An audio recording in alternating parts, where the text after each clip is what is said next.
You're listening to the CyberWire Network, powered by N2K.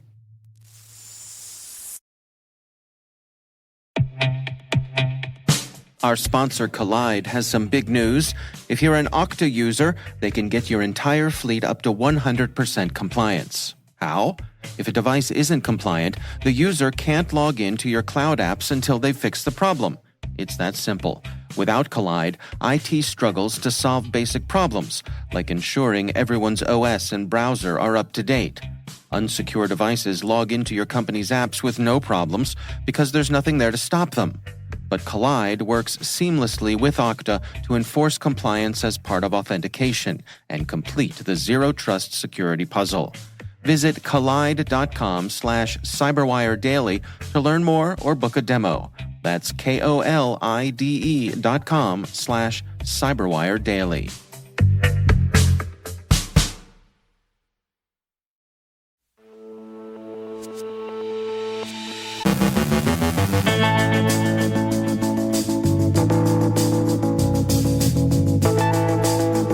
ChatGPT takes an unexpectedly human turn in having its own version of hallucinations.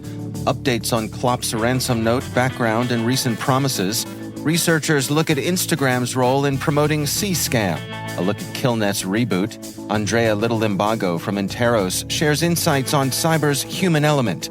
Our guest is Alexander Yampolsky from Security Scorecard on how CISOs can effectively communicate cyber risk to their board. And Hacktivist Auxiliary's stellar advice for protecting your data.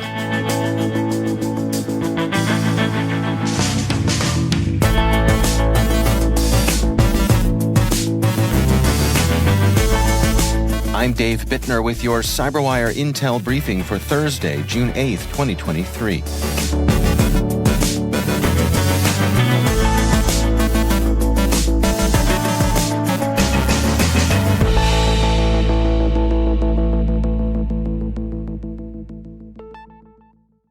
OpenAI's ChatGPT chatbot is often described as having their own version of hallucinations, and these aren't the kind that medicine can fix.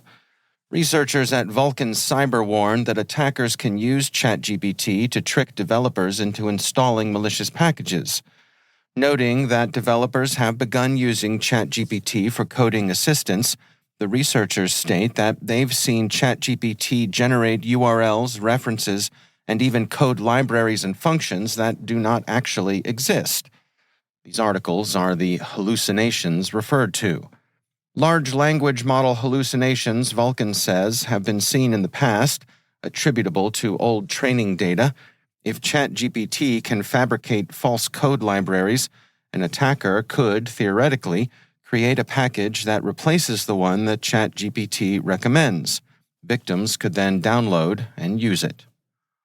Following Clop's ongoing efforts to extort victims affected by its exploitation of a MOVEit vulnerability, reports say the gang has issued demands to negotiate ransoms to potentially hundreds of victims.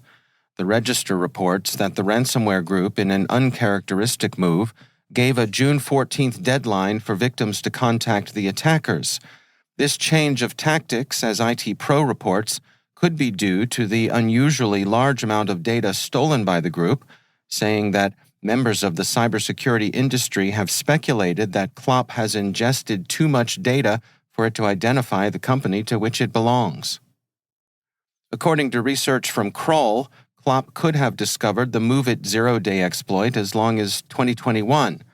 They explain that Kroll's review of Microsoft Internet Information Services logs of impacted clients found evidence of similar activity occurring in multiple client environments last year, April 2022, and in some cases as early as July 2021.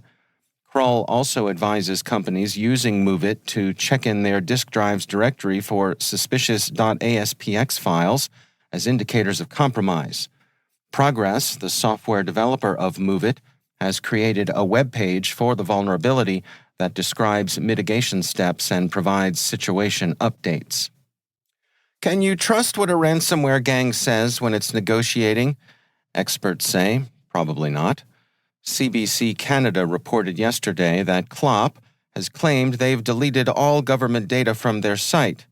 MSISoft threat analyst Brett Callow wrote in an email that the claims should be assumed to be false, highlighting the fact that there is no reason for a criminal enterprise to simply delete information that may have value. And even if it were deleted, he reminds us, they still conducted the breach in the first place.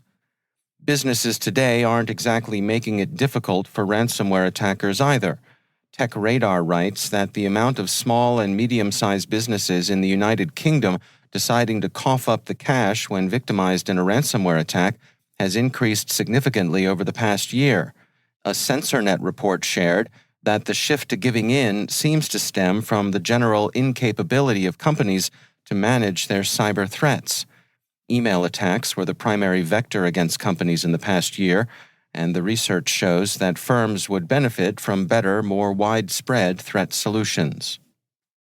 An investigation by the Wall Street Journal and researchers at Stanford University and the University of Massachusetts Amherst has found that Instagram's algorithms have a vast network of accounts openly devoted to the commission and purchase of underage sex content.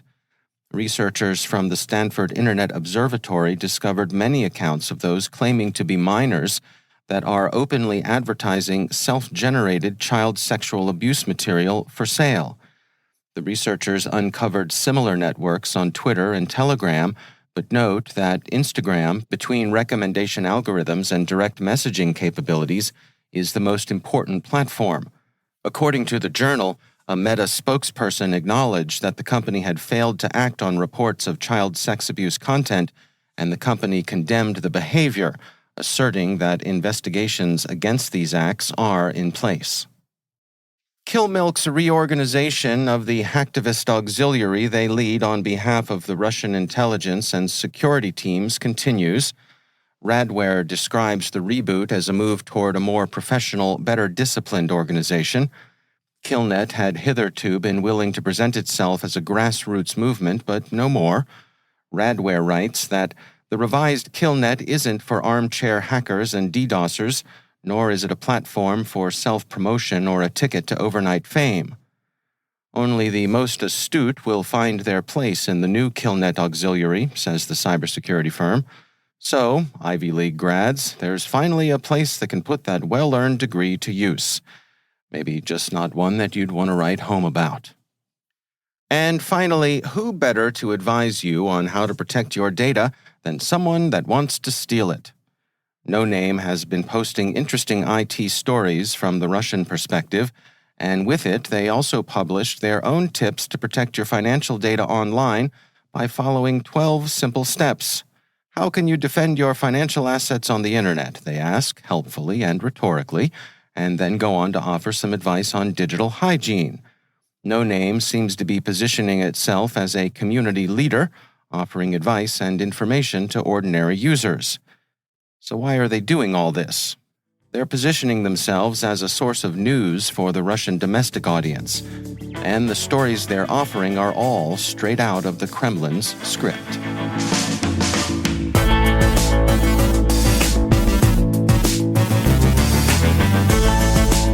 Coming up after the break, Andrea Little-Limbago from Interos shares insights on cyber's human element.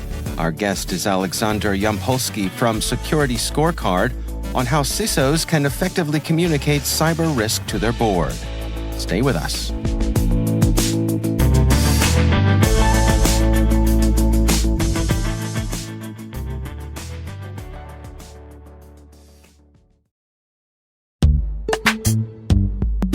And now, a word from our sponsor, SpyCloud, the cybercrime analytics leader. SpyCloud disrupts cybercrime by telling you what criminals know about your business and your customers, so you can take action to prevent ransomware, account takeover, and online fraud. SpyCloud constantly recaptures and analyzes new data from the criminal underground, including credentials, cookies, and PII siphoned from malware-infected devices. With knowledge of the specific data criminals have in hand from InfoStealer malware on managed and unmanaged devices, security teams can respond with a more efficient and effective process called post-infection remediation. Get SpyCloud's post-infection remediation guide outlining the 7 steps for preventing a malware infection from becoming a full-blown ransomware incident. Visit spycloud.com/cyberwire. That's spycloud.com/cyberwire. And we thank SpyCloud for sponsoring our show.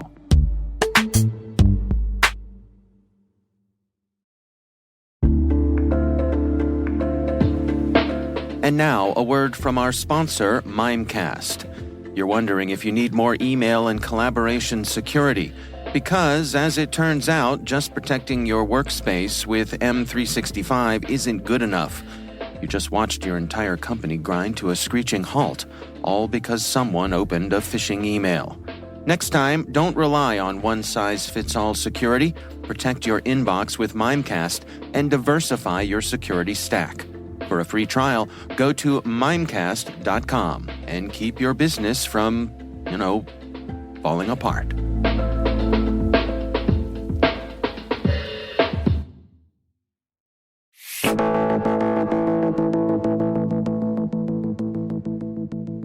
There's that old saying, that bit of wisdom, that everyone has a boss. No matter the title on your business card, there's someone to whom you are accountable. And for the cybersecurity leadership in many organizations, that means the board of directors.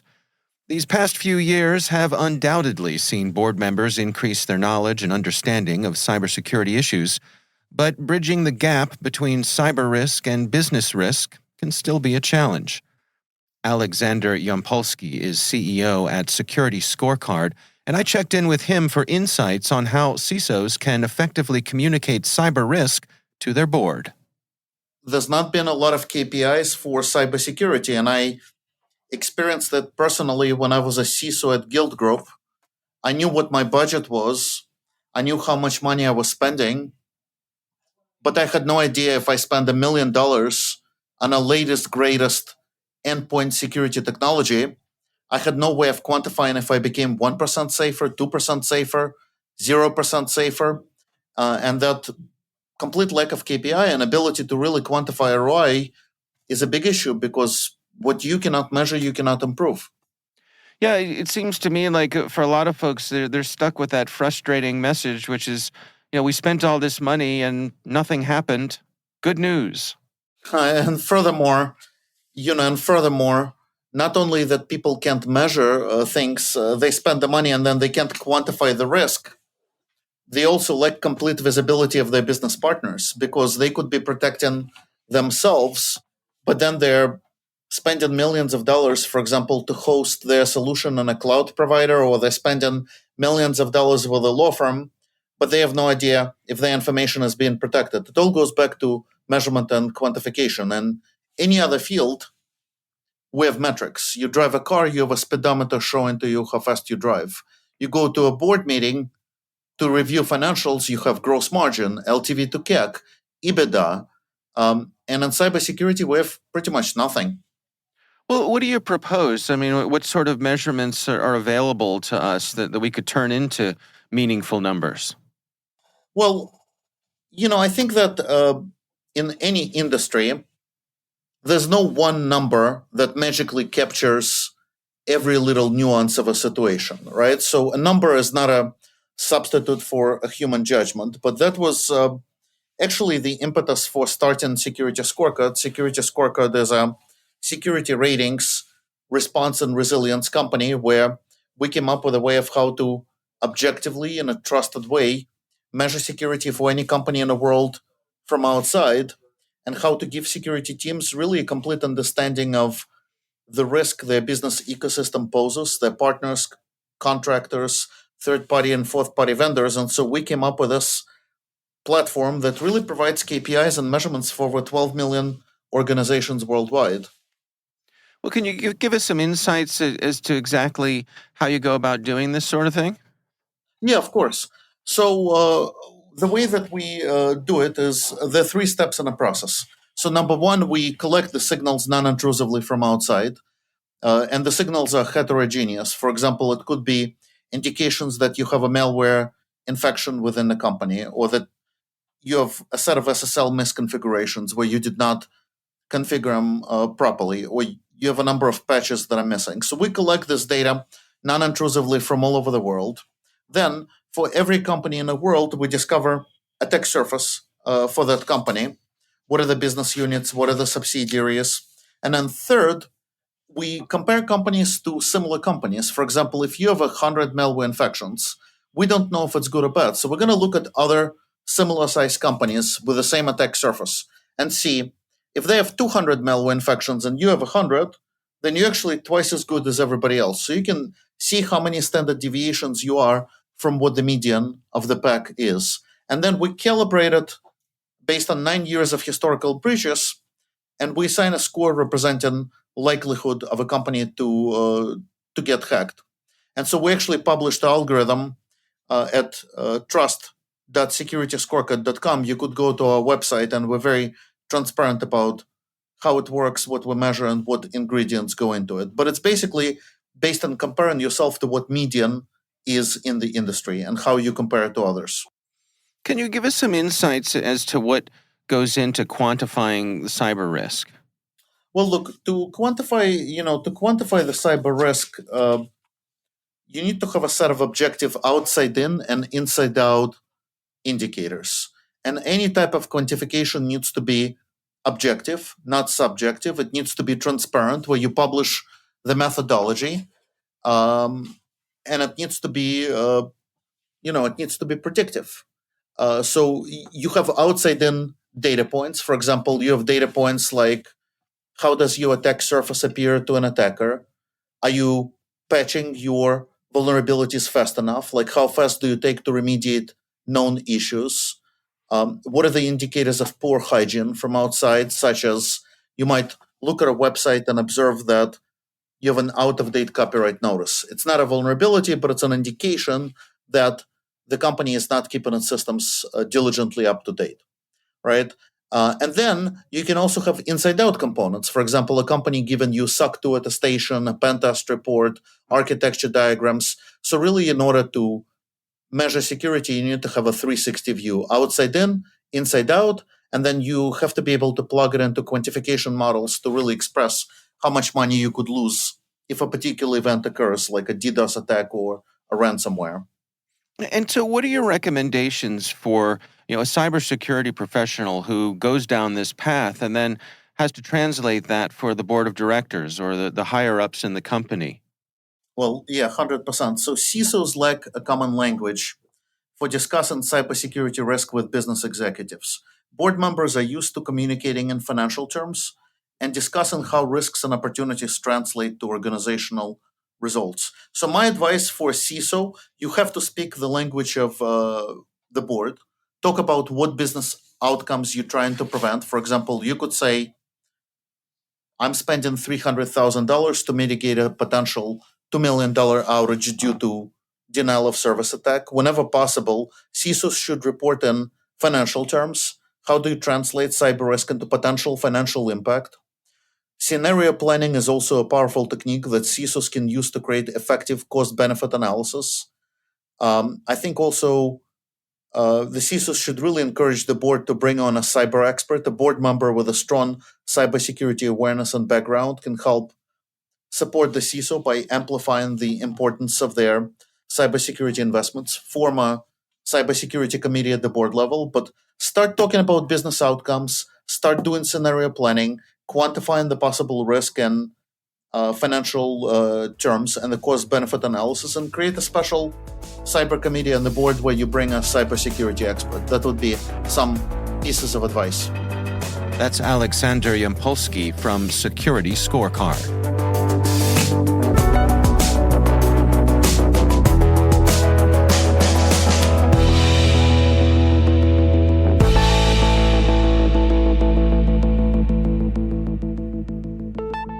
And joining me once again is Andrea Little-Limbago.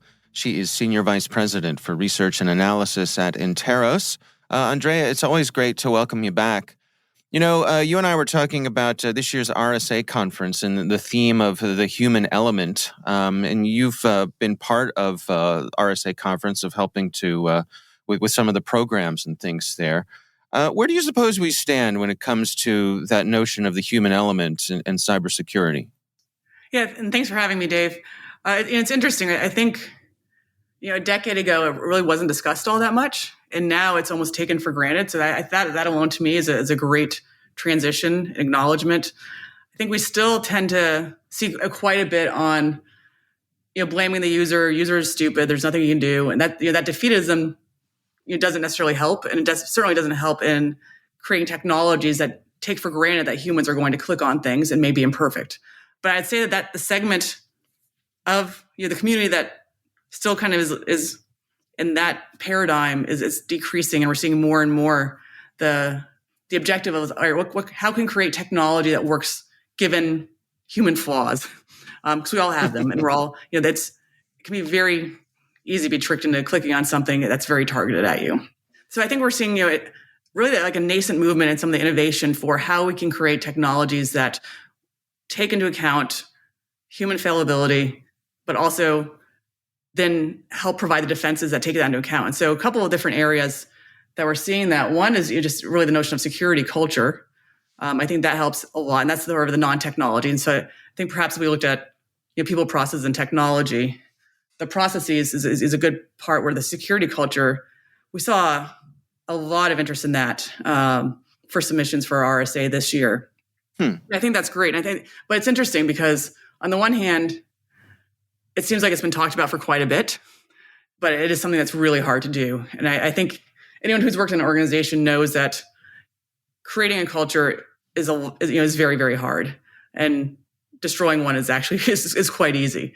And so making sure that you're building a security culture that enables people to feel comfortable saying they may have done something wrong versus penalizing them for it, can go a long way. And so there was a fair amount of interest and innovative ways for the security culture. And that's actually some of the technology can come into play as far as different gaming solutions to help people make it more the gamification of security, to help them understand and learn and make it more interesting than a click-through PowerPoint might be. And so I think that's an interesting way, an area that we've seen. I'd say also there's a lot of discussion on the metaverse and how we can think about security before it becomes widespread. And that one, I think that's great that we're at a point of maturity where we can think about security as the technology is really still being built and growing, instead of it being an afterthought. So I'm cautiously optimistic about that, but still I think there isn't enough discussion on it. There'll be some discussion on it and how to think about that, but the metaverse introduces all sorts of the very similar kinds of problems that we see currently on the internet.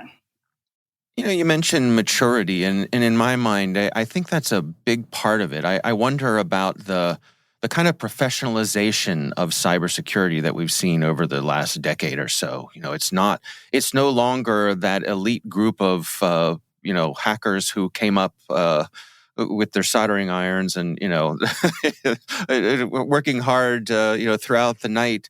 It's not so individual based anymore, is what I'm saying, and I think, as you say, that's leading to more diversity in both the types of people, but also in thought. And so it seems to me like that's a big part of what's leading us to better solutions. Yeah, no, I think that's absolutely right. The professionalization of the industry, which I know some have kind of pushed back against, but for the most part, it's here. We need to see every company has security concerns at this point. And so the professionalization of it has helped in that manner. And it has, I think that coupled with the many diversity efforts that we see, and then coupled with just the way academia has changed and evolved as well to integrate various aspects of security into across disciplines in many regards. And there's still a ways to go, but I think all of those together really have helped increase the maturity of it. There's more and more discussion of CISOs being in the C-suite now versus being on the side. Right, and C in name only. Yeah, exactly. That's exactly right. And so I think that helps out a lot. Again, I think there's a ways to go, but the professionalization of it really will also help us provide and learn lessons from others that we can then share. And I think that's also a core component is the information sharing. We often think about that as sharing on IOCs, or which is important, but sharing lessons learned on how to build a security culture, for instance, or how to deal with insider threats.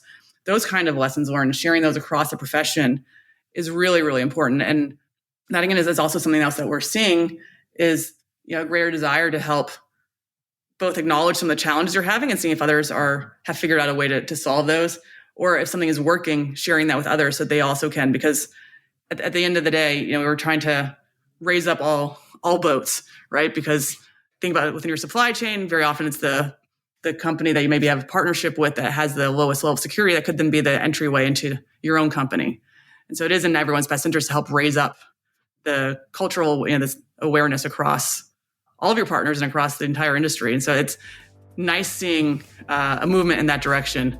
I think it's a little overdue and it's still not where we need it to be, but it's great seeing a broader awareness and encouragement of collaboration to help everyone build a better security culture. Yeah, for sure. All right. Well, Andrea Little-Imbago, thanks for joining us. Great. Thank you, Dave.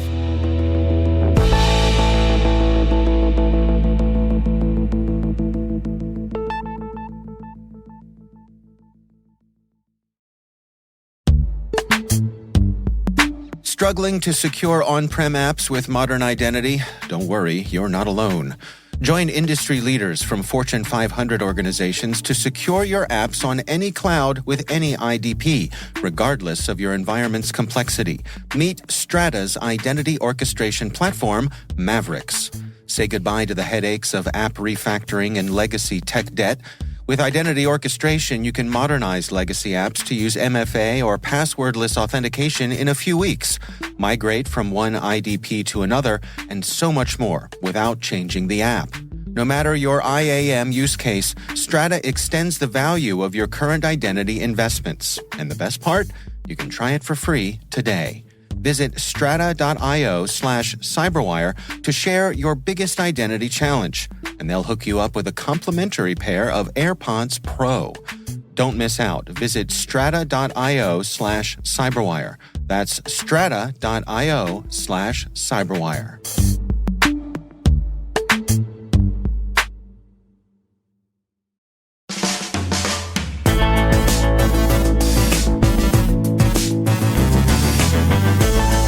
And that's the CyberWire. For links to all of today's stories, check out our daily briefing at thecyberwire.com. We'd love to know what you think of this podcast. You can email us at cyberwire@n2k.com. Your feedback helps us ensure we're delivering the information and insights that help keep you a step ahead in the rapidly changing world of cybersecurity. We're privileged that N2K and podcasts like the CyberWire are part of the daily intelligence routine of many of the most influential leaders and operators in the public and private sector, as well as the critical security teams supporting the Fortune 500 and many of the world's preeminent intelligence and law enforcement agencies. N2K's strategic workforce intelligence optimizes the value of your biggest investment, your people. We make you smarter about your team while making your team smarter. Learn more at n2k.com. This episode was produced by Liz Irvin and senior producer Jennifer Iben. Our mixer is Trey Hester, with original music by Elliot Peltzman. The show was written by Rachel Galfin. Our executive editor is Peter Kilpie, and I'm Dave Bittner. Thanks for listening. We'll see you back here tomorrow.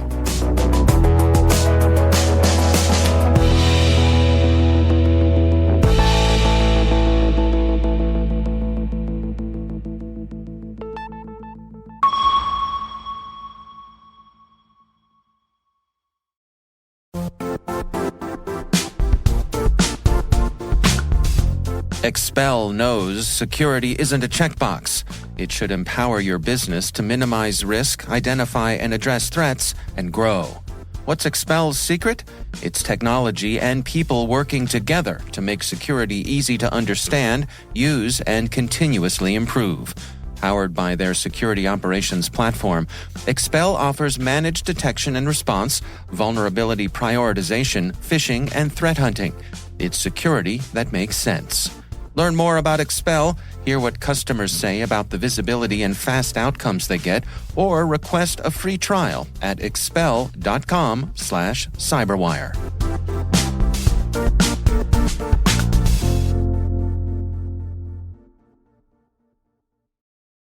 Hello, listeners. We're always looking for ways to improve the CyberWire network to give you an intelligence-driven news experience that saves you time and keeps you in the know on the latest developments in cybersecurity. We'd like to hear your feedback in our 2023 audience survey. Complete this survey for a chance to win a $100 Amazon gift card. Visit thecyberwire.com/survey. That's thecyberwire.com/survey and share your feedback. Thanks.